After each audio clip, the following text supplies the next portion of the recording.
கார்த்திக் தீபா சீரியலில் ஒரு அட்டகாசமான எபிசோட் வந்திருக்கு. வீடியோ பிடிச்சிருந்துச்சுன்னா லைக் பண்ணிட்டு பாருங்கள் ஃப்ரெண்ட்ஸ். கார்த்தி வந்து செம்ம கோவத்தில் வந்து உட்காந்துட்டு இருக்காங்க. சரி என்ன ஆச்சு அப்படின்னு தீபா வந்து பேச ஆரம்பிக்கிறாங்க. இல்லைங்க, நான் வந்து நீங்கள் ஒன்றும் கவலைப்பட தேவையில்லை, அம்மாவே உங்களை வந்து பாராட்டுறபடி ஊர் மக்களில் உள்ள எல்லாரையும் வந்து இந்த நியூஸை வந்து மாற்றுற லெவலுக்கு வந்து நான் வந்து நியாயமாக எது தர்மமோ அது வந்து நிச்சயம் ஜெயிக்கும், நீங்கள் ஒன்றும் கவலைப்படாதீங்க தீபா. ஒரு வாழ்க்கையில் ஒருத்தவங்க வந்து ஜெயிக்கணும்னா அதை தடுக்கிறதுக்காக வந்து பல போராட்டங்கள் சந்திப்பாங்க. உங்களுக்கு ஆரம்பத்துலேருந்தே வாழ்க்கையில் வந்து போராடி தான் ஒவ்வொருவரும் வெற்றியும் கிடைக்கணுன்ட்டு இருக்குது. அதுக்கு பக்கபலமாக நிச்சயமாக நான் இருப்பேன், நீங்கள் ஒன்றும் கவலைப்படாதீங்க சார். அதான் எனக்கு தெரியுமே சார், நீங்கள் என்ன சார் திடீர்னு சொல்கிறீங்க அப்படின்னோன்னு, இந்தாங்க இந்த பேப்பரை பாருங்கள் அப்படின்னு சொல்லிட்டு தீபா கிட்ட வந்து அந்த பேப்பரை விரித்து காட்டுறாங்க.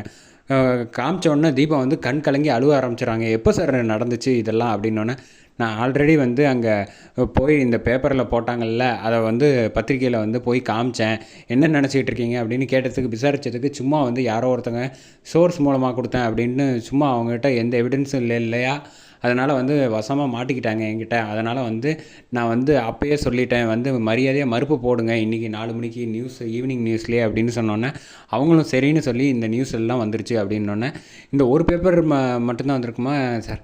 என்ன தீபா கேட்குறீங்க? ஊரில் உள்ள உங்கள் அப்பா அம்மா இருக்கிற எல்லா ஏரியாவுக்கும் வந்து இந்த நியூஸ் வந்து போயிருக்கும், அதனால் நீங்கள் வந்து கவலைப்பட தேவையில்லை.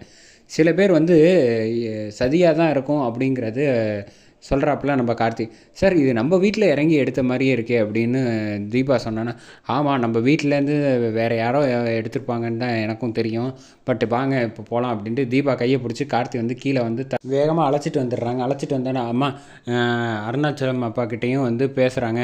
அம்மா இந்த நியூஸை பாரு அப்படின்னு சொன்னோன்னே, எனப்பா மறுபடியும் ஒரு நியூஸ் வந்திருக்கா, ஆமாம் தீபாவை பற்றி தான் அப்படின்னோன்னே ஐஸ்வர்யா உடனே இதாக சாக்குன்னு பேச ஆரம்பிச்சிடுறாங்க. ஓ, இது வரைக்கும் மானம் போனது பார்த்தா தானே அடுத்த நியூஸ் வேறு வந்துருச்சா, இது யார் கூட அப்படிங்கிற மாதிரி கிண்டல் பண்ணோன்னே, அவ்வளோதான் சொல்லிட்டேன் அப்படின்னு கார்த்தி வந்து கோவமாக அண்ணி அப்படின்னு கத்துறாப்புல. முதல்ல இந்த நியூஸை பாருங்கள் அப்படின்ட்டு நியூஸை பார்த்தா தீபா வந்து தப்பாக வந்து எழுதிட்டோம் அப்படின்னு சொல்லி மறுப்பு தெரிவித்து அந்த நியூஸ் பேப்பரில் வந்து பார்த்தோன்னே, இப்போ தான் கார்த்தி மனசு ரொம்ப நிம்மதியாக இருக்குது அப்படின்னு சொன்னோன்னே, ஐஸ்வர்யாவோட அம்மா வந்து வாண்டடாக வந்து பேச ஆரம்பிச்சிடறாங்க. எப்படி மறுப்பு தெரிவித்தாங்க அப்படின்னு சொன்னோன்னே, அம்மா நல்லா நோட் பண்ணி பார்த்தேன்னா இது நம்ம வீட்டுக்குள்ளே இருந்து தான் வந்து இறங்கினப்போ யாரோ எடுத்திருக்காங்க, இதுலேருந்தே உனக்கு என்ன விஷயம்னு எல்லாம் புரிஞ்சிருக்கும்லம்மா அப்படின்னு சொன்னோன்னே, ஐஸ்வர்யா அம்மா வந்து ஆமாம் இப்படிலாம் பார்த்தா எங்களை சந்தேகப்படுற மாதிரியே இருக்கே அப்படின்னு சொன்னோன்னே, கார்த்தி வந்து இது வரைக்கும் நான் உங்களைன்னு ஸ்பெசிஃபிக்காக சொல்லவே இல்லையே, நான் வந்து நம்ம வீட்டுக்குள்ளேருந்து யாரோ ஃபோட்டோ எடுத்தாங்கன்னு தான் சொன்னேன், தவிர நீங்கள் செஞ்சீங்கன்னு சொல்ல. ஆனால் இப்போ தான் எனக்கு வந்து சில பேர் மேலே சந்தேகம் வருது அதிகமாகவே அப்படின்னு கார்த்தி வேணுன்ட்டே கேட்டோன்னே, இங்கே அபிராமி அம்மா டக்குன்னு வந்து ஐஸ்வர்யாவையும் முறைச்சி பார்க்குறாங்க. அதோட இந்த ப்ரோமோ வந்து அட்டகாசமாக முடிச்சிருந்தாங்கன்னே சொல்லலாம்.